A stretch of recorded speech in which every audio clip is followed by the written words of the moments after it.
Yes, sådan der, så er vi live til den gennemgangen af CrossFit Games her i Fitness på Tid. Velkommen til, Frederik. Tak for det. Vi venter også lige lidt på en Schweizer, der måske ikke er vågen. Vi ser, om han ikke kan dukke op lige om lidt. Men vi skal gennemgå gårsdagens hændelser, CrossFit Games lørdag, hvor der var 3 workouts. Fik du set noget games i går? Det håber jeg lidt, for ellers bliver det svært at snakke det her. Selvfølgelig så jeg games. Altid til games. Jeg vil sige, så jeg så meget af det første event i går. Jeg havde mine øjne kigget på noget, jeg ved ikke helt, hvad de kiggede på. Nej. Men altså, ved du, hvad der vandt? Ja, jeg kommer også til at spole lidt i det første event i går. Det var fandme en speciel omgang. De kom igennem 3 workouts i går.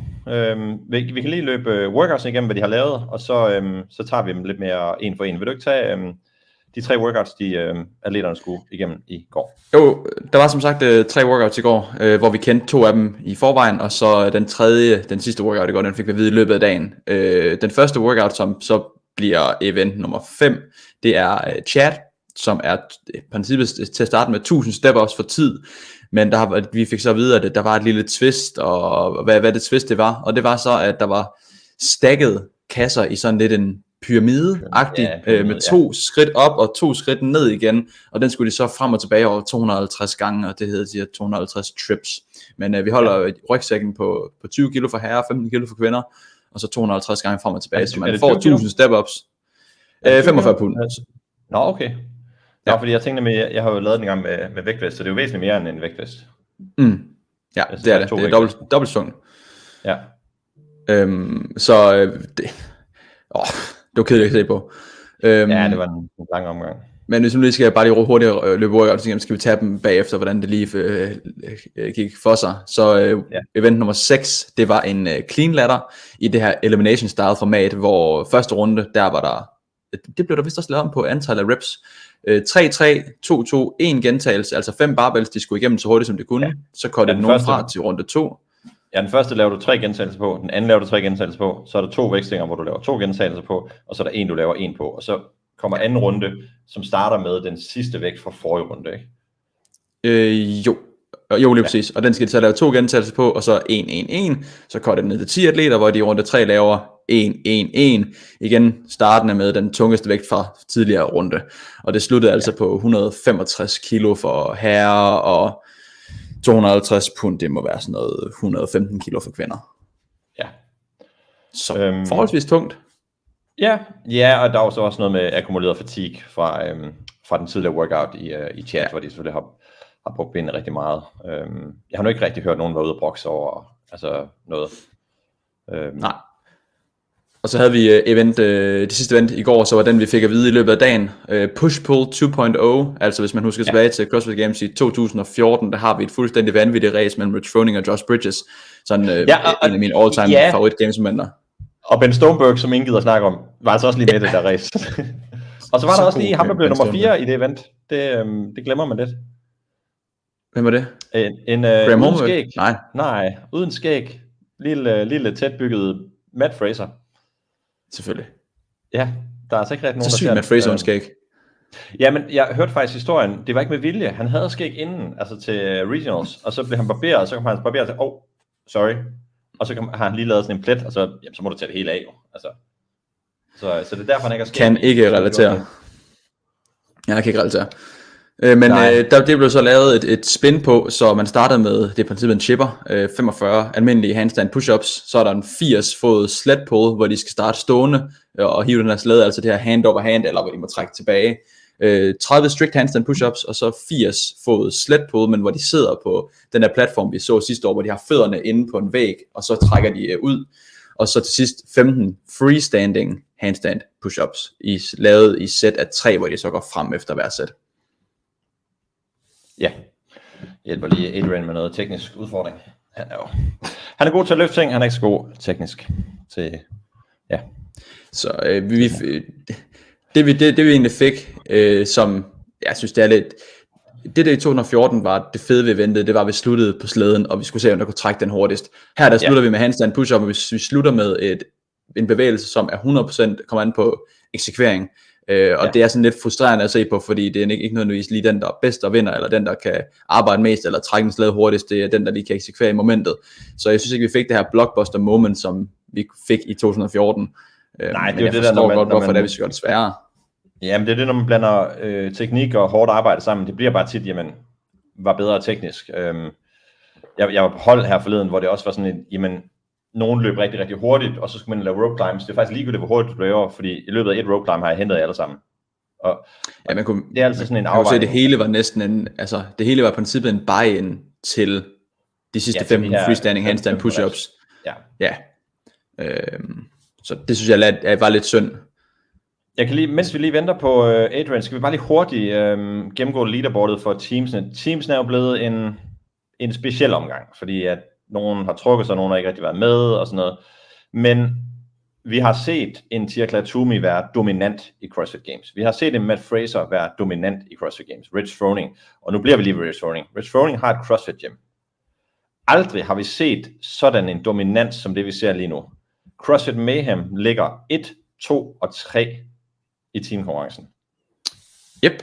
Er det ikke? Med 2 holdene ned fra Australien. Ja, det er selvfølgelig Raw Iron. Raw Iron CrossFit, som også er et Mayhem. Og så er der Torian Mayhem, som er... hvem det er? Det er Royce Dunn og... ja, og det andet det er selvfølgelig, James Newberry, Cam Porter, hvad hedder hun nu? Cara Saunders, det hedder hun ikke? Cara Saunders. Ja, og så Emily DeRoy. Ja, Emily DeRoy. Og så selvfølgelig det originale CrossFit Mayhem, som er anført af... hvad hedder han? Angelo DiCicco, ja, det er rigtigt. Han har fået et godt skæg. Godt overskæg. Helt vildt. Så af en eller anden grund er han stadig bare mega ung. Altså selvfølgelig har han med i evigheder, men han startede jo selvfølgelig som teen. Og de hold, man så kigger på, det er jo selvfølgelig på en 6. plads, måske semifavoritterne gående ind, CrossFit Invictus, som slet ikke kunne levere varen med Chandler Smith, Joshua Sharma, Lorne Fisher, og hvad fanden er den sidste der på? Det kan jeg ikke huske. Så meget har jeg ikke været med. Jesse Smith. Selvfølgelig. Ja, Chandlers kone. Og på en 4. plads, Peak 360 CrossFit. Fedt gym, hvis I nogensinde er Miami. Hen i 360. Det er ejet af Noah Olsons... det er ejet af Guido Trinidad, selvfølgelig. Stifter af Waterpalooza, og det er der Noah Olson træner. Noah Olson træner ikke som første gym. Nej, det er også lille. Det er Olson, Tola Morakinho, ikke Morakinho, og de 2 norske piger. Mathilde Garnes og hvem er det, der mere er på? Lena Richter, ja. Ja, men bedste norske hold, bedste europæiske hold er selvfølgelig det norske Kriger, som ligger nummer 5. Og så, jeg ved ikke, de har, Butchers Lab er cuttet nu, ikke? De er ikke med her i søndagen. Jo, jeg ved ikke lige, jeg har ikke læst, hvordan cutsene det fungerer for teams, men jeg ved, at det er blevet ændret for individuelle. Jeg tror, det er top 20, der går videre, så det blev altså en 28. plads til Team Flick, som jo var med, så ja, det må være en underlig oplevelse, det vil jeg ikke spekulere i eller sige noget om, fordi jeg kan slet ikke forstå, hvordan det må være for dem. Nej, håber, altså med det man kan se, at i hvert fald det vi ser på gulvet, det er jo, at de står og venter 1 minut før hver workout. Så der er jo selvfølgelig noget, der har indvirkning på deres placering der.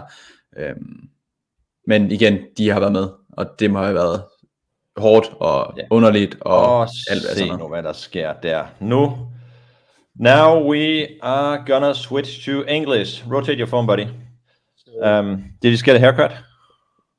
No, actually not. Hey Adrian, how you doing, buddy? I'm good. How are you guys? Good to see you. Good. Not too bad. Were you in Spain? Yes, I'm back in Spain after traveling for a while. Yeah. So first questions first. What happened during quarterfinals, buddy? I was not doing well during quarterfinals. It was leading up quarterfinals. My back injury got worse again. Okay. I had to fly 1 week before quarterfinals to Switzerland to get another cortisone shot. Couldn't train leading up to quarterfinals, not knowing if I could compete. And then I had to do twice to do the workout with the snatches and the step ups, because the first video, my dumbbell step ups, I looked down instead of straight up with like the new standard. Yeah. So I had to do the whole thing again. And after the first one, I felt actually fine. But after the second one, my back totally blew up. And then I could barely do a burpee anymore. So, yeah. And then I just... We've spoken a lot on this podcast about what happened, so we're not going to get real into it. But for me, obviously, I work with him, and we've all seen him on. But you lost a friend this week. How have you been dealing this weekend? Well, I have my own ways to deal with loss and like stuff like this, and I'm very straightforward. For me, it's a part of life, death, right? It's just hard the way it is. But on the other hand, I told myself he died doing what he loved most. Honestly, if I would die doing Fran, like I said, it's of course sad that he died in that young age and whatever. But on the other hand, like, yeah, he died what he loved to do, and that's nice. The only thing what I struggle right now is how a lot of people act with their anger, act by emotions, instead of just like, hey, let this weekend go by, honor the people who actually have the balls and stand out on the competition floor and compete, instead of trying. I feel like a lot of people now are like little kids who just try to talk everything bad right now, it's the same. Like, I don't know, if when I had my first breakup with my first girlfriend when I was 16, it was similar feelings. Like, you're like, first you're sad, and your second feeling is like you get mad and you have anger, and at some point you try to make the whole relationship, let's say you had a 2-year relationship what was beautiful, you try to make bad. And I feel like a lot of people right now doing this with CrossFit, they found mistakes and problems and everywhere, and they knew it better and they would do it like this. And I have always been very critic with CrossFit, and I always talked out if I had a problem or if I didn't like something. But honestly, right now, what they're doing, I think they're doing a good job. They're trying to do a good job. Castro is trying to do a good job, and we should just let this weekend pass by, honor Lazar, and then we can figure out, okay, what was the problem? What is the consequences? What are we going to change, right? Yeah. And it's not going to bring him back, but everyone has different, and Exactly. This is these 5 steps of grief. Denial. First, you're like, I can't believe it happened. Then you go into anger, and I think anger is where a lot of people are right now. And then you go into bargaining, which is like, well, I want CrossFit to do this and this and this, but you're not going to get Lazar back, no matter what. Yeah, like exactly. That, and then you want something. Then you want something from someone, and then you go into depression, where you get really sad, and then at some point, hopefully, we get into acceptance, which is the final stage of grief. But yeah, it's and difficult for everyone. I mostly skip step 2 to 3 or 4, and I'm already in acceptance. It is what it is. It is life, right? Move on. But I've seen this with you actually in a microcosmos, nothing to do with death. In 2017 regionals in Madrid, I see you tear your pec in training. Then you get mad. You can't believe it happened. You're like touching it. Then you start like rotating and doing all stuff. That's like bargaining.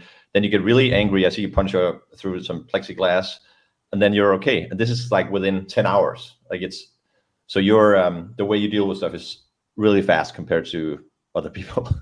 Yeah, exactly. And I think I got better and better over the years as well. I think I was much more anger driven and emotion driven when I was younger, where like in my last years I probably grew up more, and I understand more how to use my emotions in a good way, and understand that leading my brain or my actions with emotions doesn't help anyone and doesn't help me neither. That changed a lot of my life, and I'm very happy I made that step, and it makes my life much easier and much clearer actually. And like I said, the same handling these situations here as well. Yeah. We're going to talk about the workouts from yesterday. I think we're going to start with event 5, probably the best workout I've ever seen. Chad, 1,000 step-ups, so cool. It was like so interesting, and I was like, I almost watched it. Yeah. What the fuck? What? Yeah. Did you see any of it? No, I watched. Not all of it, but I watched it. But there's no graphic. There's nothing. Yeah. I think the test has or the workout has it can exist in the CrossFit space. I'm not sure that it should exist in CrossFit Games, and especially not in the way that we saw it. I think it was they had to do an interview in the middle of the workout just to have something, because starting off, even the commentators didn't know what was going on and who was leading. And for some reason, they didn't use we talked about it yesterday, with the little skier, the little chip timers where they could count all the reps. Why didn't they do that for the step ups too? Yeah, they had them. Super easy. Yeah. Adrian, what do you think of the test, and what do you think of the visually what you saw? Well, the test is what I just like more is I like more if CrossFit would go in a spot where we could compare with where more people can relate to it. Let's take the marathon row. If I go to anyone in a gym right now, in a global gym, in wherever space I go, and I say, oh, we rode a marathon in the first day of CrossFit Games, they're like, oh, wow, that's crazy. Yeah. But if I tell people, okay, we did I don't even know how many step ups they did, but let's say they would have done original chat, and I would say like, well, we did on our first day of CrossFit Games, we did 1,000 step ups. They're like, oh, okay. They cannot relate to it. And I like I said, I would like the way a CrossFit is. I would like to go more, like I said, I would love to see a half marathon run. I would like to see, like now the mile run, I think was really cool because it's something we can compare to other sports. And I'm very happy they changed the event, that they do first the run and then the sprint. So we actually can see good times. Otherwise, people would just have given shit and like we are shit runners. Well, we're still not great runners. And can we just once and for all, Ricky is the best runner in CrossFit. Can we accept that? I think distance. I think long distance. No, he got second. He got second on the 5K. Yeah, but that's not long distance for me. For me, long distance is 10K plus, and I think 10K plus you would see a Jelle Hostian and Jeff Adler. Probably, my opinion. Like I said, long distance 5K is still a fast distance. I would love to see a half marathon. Even a 10K or half marathon. It would just be. I think it would just be something, like I said, I love watching Olympics. I love watching like athletics. I love watching numbers. I love comparing with other sports. So it just would be very nice to see where we stand. And like I said, it would be a totally different time domain as well. Yeah. So obviously the workout was won by James Sprague. Not the biggest surprise. Austin Hatfield second, makes no sense. He's super short. He had an interesting technique. He almost skipped down the two step downs. He almost fell down them. And that's where he made up a lot of time, because he had almost to do more steps up than James Sprague that could literally just, step all the way up. He didn't have to put both feet on the box, or at least it was not that hard for him. Adrian, at this level, how big of a difference does these small things, because you're all fit, like you're all good at CrossFit, and obviously clean ladder, you have to clean the weight. There's no way around it. But in something like Chad, or when you do a bike race, for example, the crit race in 2018, there's no way around you winning that race because you're just better technically. It's not like the other guys can't pedal a bike or can't put out the wattage. No, they just don't know what they're doing. So how Brent Fikowski obviously is the biggest on this, but finding those small details, how big of a difference can that make? Well, I don't know how many people before knew the standard or not, right? So I believe a lot of people figured out the best way how they made it in the original chat, right? Yeah. But there are videos out there where people knew that 2 weeks before, 3 weeks before, a week before.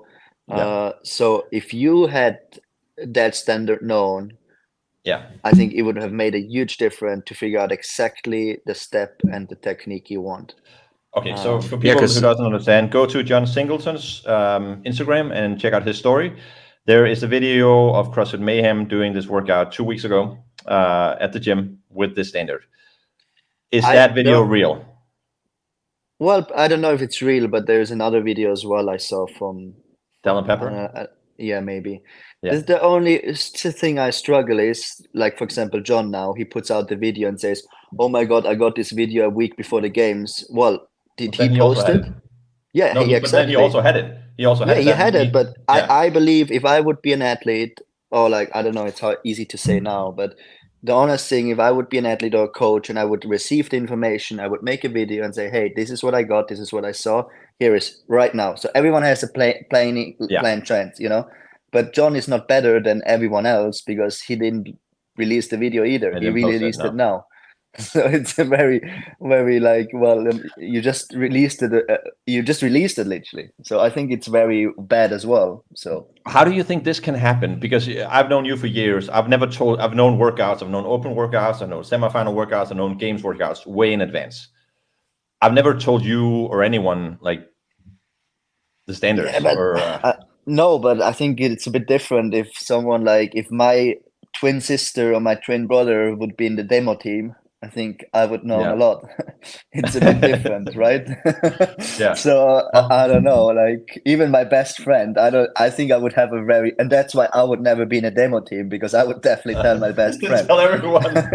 No, not everyone. I would be like, I don't like you. I'm not going to tell you. But no, I would never be in a demo team. I would always reject it if I would ever come up with ask because exactly out of this reason. But it's not the first year. It's every year. Every games there people new workouts, people new things. Man, honestly, you cannot tell me that's still up to date. What I makes me laugh so much is when they had the the 2020 games, and they had the run with a twist, and like people go nuts. But then you see someone like Catherine, who is a great runner, and just not running hard, and everyone is like, why is she not running hard? And then on the twist she's just like, oh, okay, like knowing literally what's going on. I'm like, no fucking way, like things like, and then she wins the run. Things like this is just like it makes you smile, and a little bit like, okay. Go ahead, Fredrik. Yeah, Nico, you asked how big of a difference does these little details make, and I want to touch upon Henrik Kapalainen. He did, you can do step ups where you just put one foot on the floor and then just tap the other one and then go back up. He almost did a stutter step back with both feet. And if you lose 1 second a rep across 1,000 reps, that's 16 minutes lost. Yeah. I mean, that's a huge amount just losing. And if just a half a second, it's 8 minutes across 1,000 step ups. That's a crazy amount of time just by small details. And you could really see Heinrich, like he got capped on 67 minutes. And was still, 14 reps short. And he was stepping back every time. Yeah. But I think that's his fault because then, like what I think the best athletes do or are really good to do is adjust on the field, right? Yeah. So if I would have been Henrik and I would have done my first 20 step ups and see like, oh, fuck, I'm much slower than everyone else. I'm like, okay, try to change something, try to adjust. And that's why I like new standards on new movements, on new things on the floor, on the games, or in general competition, because then you see who's able to adjust, who's able to, what to do, right? The same as marathon row. No one of us ever rode a marathon row, and a lot of people had a lot of questions. They were like, how do I drink? How do I have to stand up? How do I do this? Which pace I'm going to row? And people adjusted, and that's what I like. Yeah. We yesterday we picked the winners of each event. We had another guy on. He picked James Brake, and I picked Henrik Hepalainen, who got last place. But it makes sense. He would be good at that. What makes sense? He would be good at that workout. Like Anyways, well, then we I don't think, like I said, I don't think anyone would have taken the Hetfield, for example, right? But no, like I said, it's just exactly. He had a good technique. The next workout was the clean ladder. What do you think of that workout, Adrian? It looked good. I think it was the right amount of volume that some people struggled on the last one. Yeah. On the last rep, you see a lot of people like surprisingly failing a rep at the end or like not making the rep, even on like the second round already, where the weight was 295 was not too heavy. So yeah, I think it was a good event. It was fun to see. It was fun to watch. And two-time world champion Justin Medeiros back. He's still got some fitness. Obviously, he's not up there with the top guys right now, and maybe emotions is getting to him. I don't know, but good. I definitely didn't see that coming. No, but that's again Medeiros. He is amazing in execution. That's how he won the games 2 times. Yeah, right? This was his second event win in 5 CrossFit games, and winning the CrossFit games twice. Second event win. He won the final event with the overhead walking lunges, where he won the CrossFit games. He's just amazing in execution.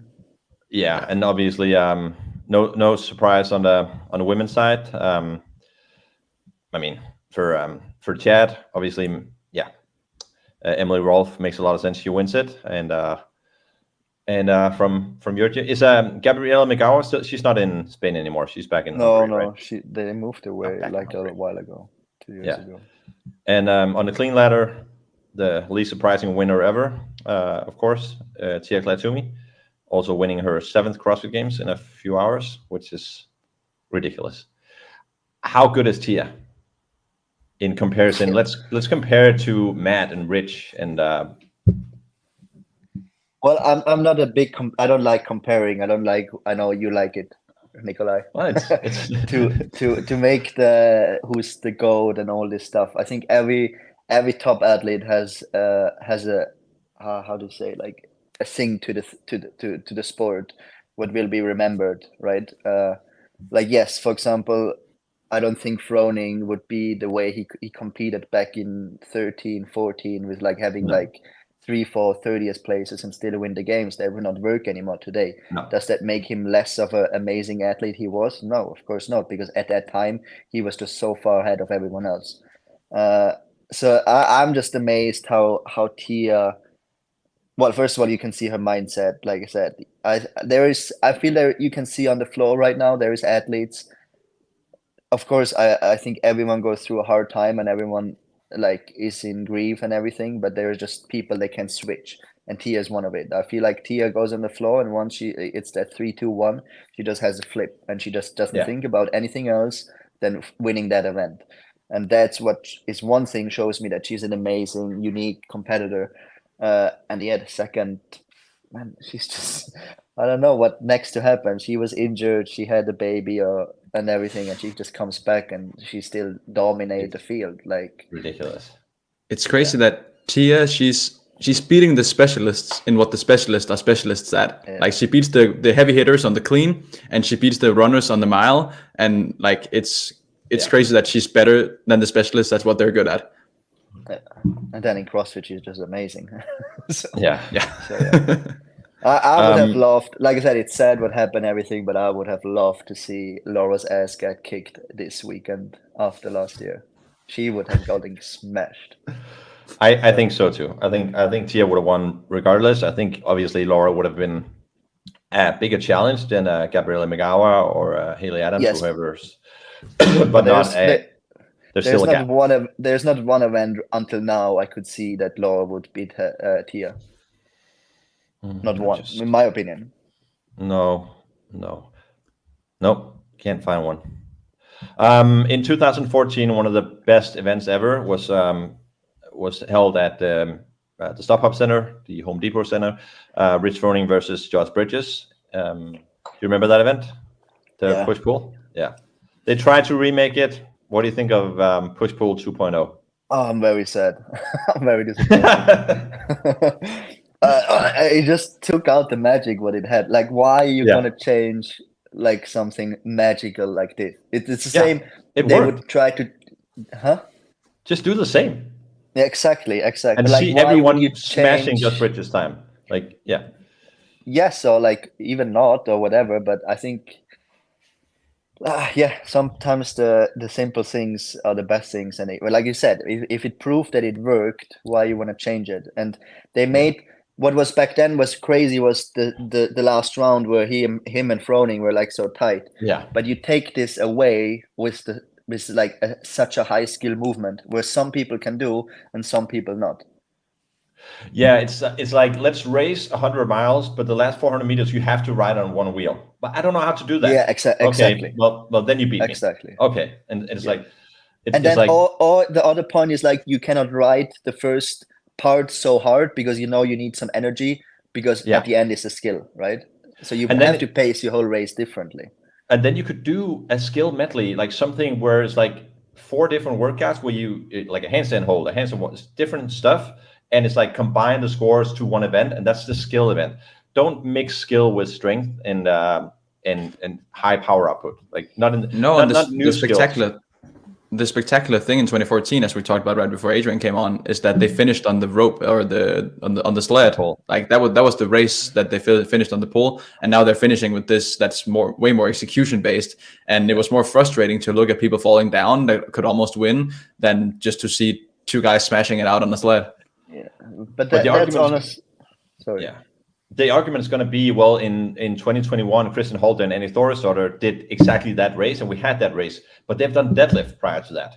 They didn't fatigue their shoulders prior to that, because you've done so much strict work, and your shoulders are just dead going into it. So yeah, honestly, like I said, I have my own opinion about the changing of skills. I think it was good at some point, but on the other hand, I also miss just having a normal handstand walk in a workout. Like I said, let's say we have the 19 where we had the 1K row, we had the 50 or whatever shoulder to overhead, and then we had to walk for like 30 or 40 meters, and people died in that handstand walk because it was so hard, because you had a pre-fatigue, but it was just simple, straightforward handstand walk. And I miss sometimes the simple things. Yes, I know you have to develop the sport and to bring new stuff in, but also you have to bring it in the right thing. And like I said, we have now seen handstand walk course, pure handstand walk course, pure skill work in an event for the last years, and I'm very bored of it, and I just think like you have to change up that as well a little bit. I think it's a breath of fresh air, but old air in semifinals this year, when we just had the row and the handstand walk. That was a great race to look at, and that was just rowing and handstand walking, and everyone was thinking, oh, are they gonna pirouette, are they gonna walk on the course? No, they were just handstand walking, and that was it was a crazy event to watch. And I was very happy they did that. Like it was the same. It was the same this year, like or yesterday with 2 days ago, with the assault bike and burpees, because like you said, Adrian, you can go down and do 3 rounds of 15 calories on the echo bike and 11 burpees and kill yourself. And it's a terrible, and everyone can relate. Like, how the hell did Dallin Pepper do that? Jason Hopper do that in 2:30? And you're gonna sit on your bike and be like, it took me 5 minutes, and you're gonna realize, wow, he's really fit. And you can do that. 2:30 for the first round. But you can do that in class. Anyone, I can go down to my gym right now, and anyone can do that workout, and they'll do it in 5-6 minutes, and they're gonna throw up. You can't. And it was a great race. I loved it. It was a great fucking race. So no, I agree. But like I said, that's why I like the easy running stuff as well. Everyone can run a mile and go, okay, I want to compare myself. Like, let's say I'm a young athlete leading up. My dream is to compete at the games. I can go, take my running shoes right now, go to the track, run a mile, and see where I stand up. Yeah, and so if we just round up, we think we have 3 events left. They are only scheduled 2, but I think we have 3 left today. Okay. Let's look at the leaderboard. Let's just start by the women. We always start with the women on this podcast. Adrian, is there any scenario other than the old bike rider Miguel Indurain used to say, there's always a black cat that can cross the road on the final stage of the Tour de France? If that doesn't happen, if injury doesn't happen, even if she breaks her foot, I still think she's going to win the games. Is there any way Tia Clair-Toomey doesn't stand on top of the podium tonight? No, I don't think so. Like I said, I don't know what event would have to show up that the people behind her would beat her. So. Is there any way Tia Clair-Toomey does not stand on top of the podium next year? Again, without injuries. Well, only if she retires, but I don't think she will retire. I don't think so. I think she likes winning. she doesn't look done. But honestly, I think she's going for 10. But honestly, like I said, that's what always amazed me with Fraser. And he said, yes, he put so much work in, and I can totally relate to that or agree to that this is very hard. But at the end, if you put that much work in it and you win, it makes sense. And it's like, okay, I don't mind to rip my ass off for the whole year, going to the games, make a ton of money, being the champ, being the king, and go home and do it again.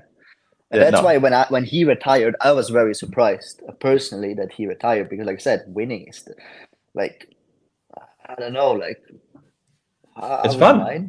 It's fun winning. Winning is a lot of fun. And like I said, it's not even tied winning. It's way it's ahead of winning. Yes, exactly. So that must be even even he could have maybe the mindset is okay, next year I can train a little bit less and I'm probably still gonna win.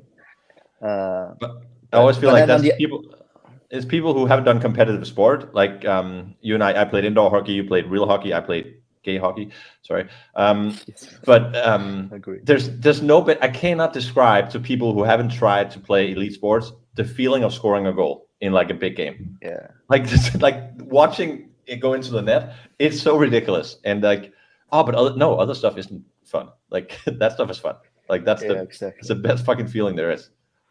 No, I totally agree. So yeah. Adrian, we have Gabriela Migawa on second place, Emily Rolfe third. We don't know the workouts. Is that the podium, you think? What do you?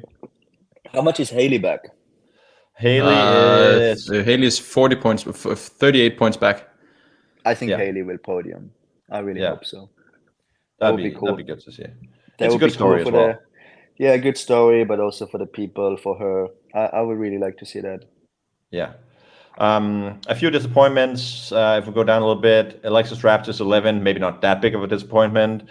Daniel Brandon 12, Alex Kasayan 13, and of course Emma Lawson, last year's second place, is 15. How do you go from second place to 15th when you go from being 18-year-old to 19-year-old? I mean, everything should be going in one direction. That's up. Not that, and that's what I think, and I always say people take it granted. You don't know. Like she mentioned on the Castro interview that she struggled this year mentally as well, a little bit, and that she had a hard time, and you can see it on the leaderboard right now. And the same, like I said, and that's I talk out of experience. Never take a year for granted, because it's easy to say, "Oh, okay, this year didn't went well, but I'm on the right path. Next year will be better." Yeah, that's the hopefully it will be like this, but it can also be that next year injured.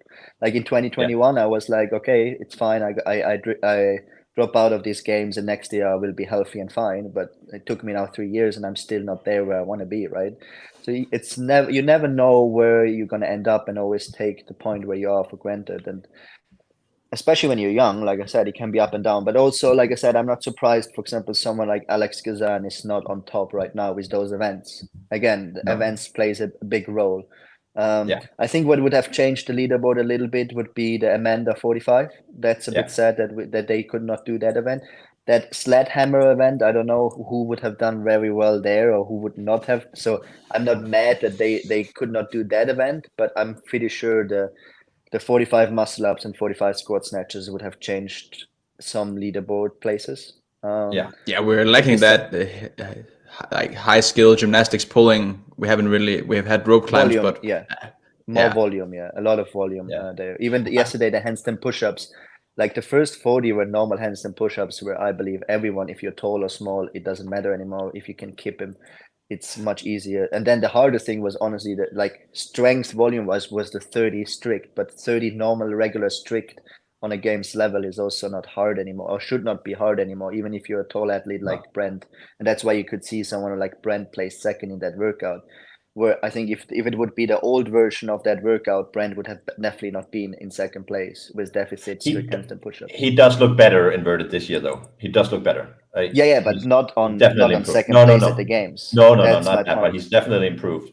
And like I said, where you make the difference in this is the deficit. Like I said, nowadays strict normal handstand push-ups are fine, but if you put in deficit, the same with parallettes, that's where you see who's actually good in it and who's really good in it, and who's not good in it. I'm not. Yeah, and you keep saying Amanda 45. I'm not sure it's not coming. I think it's coming. Yeah, final event. It's coming. Let's go. I think it's a final event. That would be very cool. I think I saw a video, and I also saw, was it Hiller or Sevan talk about it?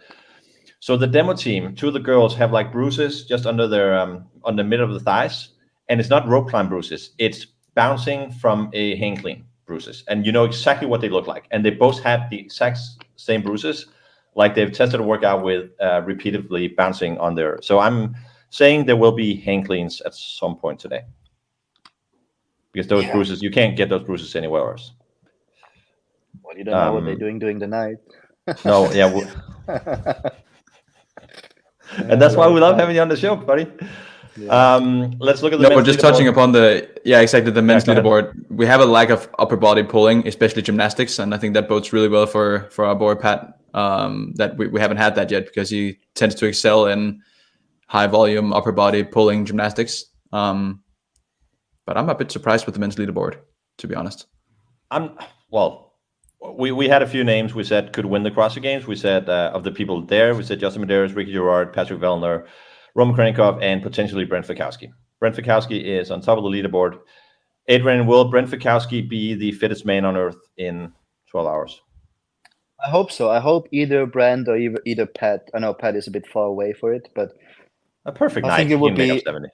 Yeah, I think it would be amazing to see them again on the top, or one of them on the top of the podium, especially in a year like this, what meant a lot to them, and I could relate to them. That I think that would be great.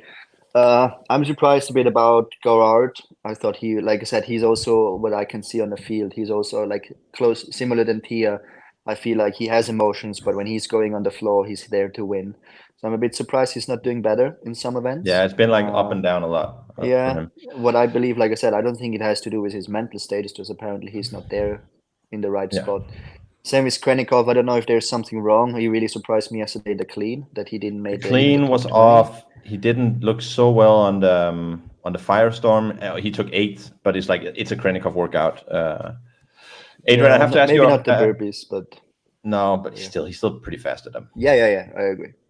Sometimes you have to ask the hard questions, and it's people can be mad, and we all deal with different ways.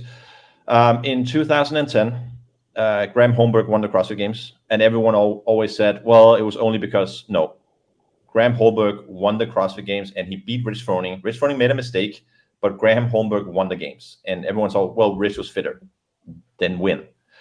Do you think there will be people, and what would you say to those people who's going to say, well, Brent won the games, but it didn't really matter in 2024? There will be people saying that. Oh, there will be a lot of people, and I'm going to feel bad for athletes, because I already hear right now there is this famous CrossFit coach out of Europe. You know who I mean. He lives very close by me, and I already saw yesterday a video where he was questioning the competition, and he was questioning the event and saying, oh, they had to change events, they had to like skip an event, can we still call this the test of the fittest? And it made me so mad, because yes, we had to skip events, but how many times I have been on competitions where they had to change an event because of weather, or because of like equipment, or because of something, and it's still an amazing test, you know? And at the end they can decide what they want, and I think it's very unfair to the athletes, like I said in the beginning, to have the balls to compete all weekend, and then to like make it downgrade and say, well, this is not the fittest, or this was not the right programming, or you guys were just lucky, or like, oh, it doesn't count because of this and this. So I believe Nico, whoever stands tonight on the podium is the first, second, and third fittest man on earth in 2024, and there is no discussion about to make it. Nico, we've always said that you can't beat people that doesn't compete, and that shouldn't discredit the ones that are still in the game. And we've also talked about earlier this week that we should respect the people that choose not to compete, and we should respect those that choose to compete. But those that compete, they're competing for the title, and whoever wins the title is the righteous winner of that title. Yeah, I 100% agree, and I hope. Yeah, I know it's not going to happen because people already talk bad about it, but I hope that these people will get the credit, and they showed up. And actually, for me, they have much more respect than even other years, because like I said, it is a very hard year to show up and to do the best. And like I said, that's why right now, that's why I'm very amazed about Tia and some of the athletes I see. They have emotions, they are emotionally down, but as soon as they go on the floor, they have this whip. And that's my opinion, what you call a championship mentality. That's what makes the difference between a champion and between a normal athlete. And also, just let's say Brent Fikowski wins, he does have a 50-point cushion, 10% more than number 2. There is no one in the history of the CrossFit Games that has done more for the athletes voluntarily and just put in the amount of work, and who wants the best for the athlete. Not for Brent. Obviously, it started with Brent, but he wants to help everyone. He's the nicest guy and so unselfish. And I would love to see him stand on top of the podium. Obviously, Pat Vellner is a close friend. It would be very, very. Well, like I said, in both options, I think Brent and Pat did a lot for the sport, a lot of good. They want to still grow the sport. Like I said, I think it's very important to have someone on top who actually like believes in the sport, wants the sport to grow, and just doesn't fucking point out things what a lot of people do right now. And that's why I hope it will be Brent and Pat. And obviously, Dallin Pepper is in 4th, can also win the games, but he will win the games someday. I think he's going. he's doing it right. Like he's taking his time and he's getting better and better every year. All right, Adrian, I'm gonna let you go. Enjoy your day, and thank you so much for taking your time. It was a pleasure. Have a good day, guys. Yeah. Enjoy. Bye. Take care, buddy. Bye.